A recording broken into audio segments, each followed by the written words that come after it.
So today we will be talking about Wagner's maggot classification. This classification is used for diabetic foot ulcer, and in this classification, what we will be discussing is that different grades of the disease and the disease process in different grades, and what are the intervention points that of the in different grade of the disease. So in grade 0, the skin is at risk and there is no ulcer. So what do you do is you counsel the patient about foot care, and you try to prevent the disease process to further advance.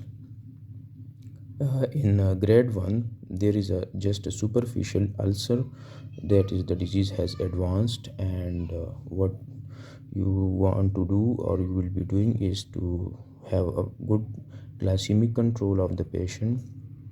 You put the patient on some sort of antibiotic, and you again try to counsel the patient about the foot care, that he or she notices any advancement or improvement in the disease. In grade 2, the ulcer goes deeper and up to the level of tendon, bones, and joints. And in this grade, you do debridement. You try to remove the disease tissue, and you put the patient on empirical antibiotic, and these empirical antibiotic which later on be switched to sensitive antibiotics according to culture and sensitivity report. And you again counsel the patient for having good glycemic control. Look, in all these grades, good glycemic control is very important, because if a patient have a good glycemic control, he or she may have downgrading of the disease, and there may be improvement in disease process. But if there is poor diabetes, uncontrolled diabetes, poor compliance, then there will be a rapid advancement of the disease process from grade 2 to grade 3 and so on. In grade 3, there are deep abscesses, and infectious process goes deeper and involve the bone, and that is called osteomyelitis.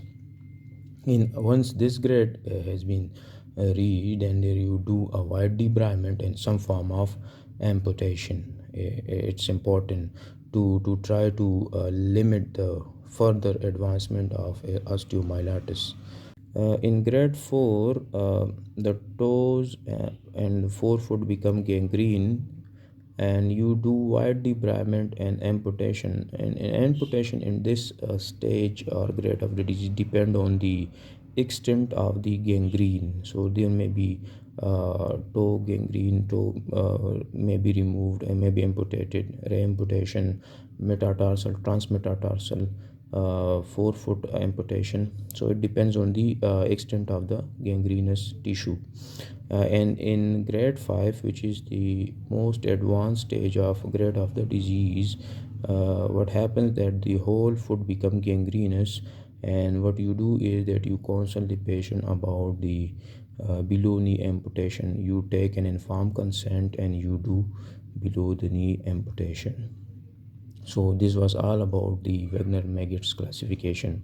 Thank you.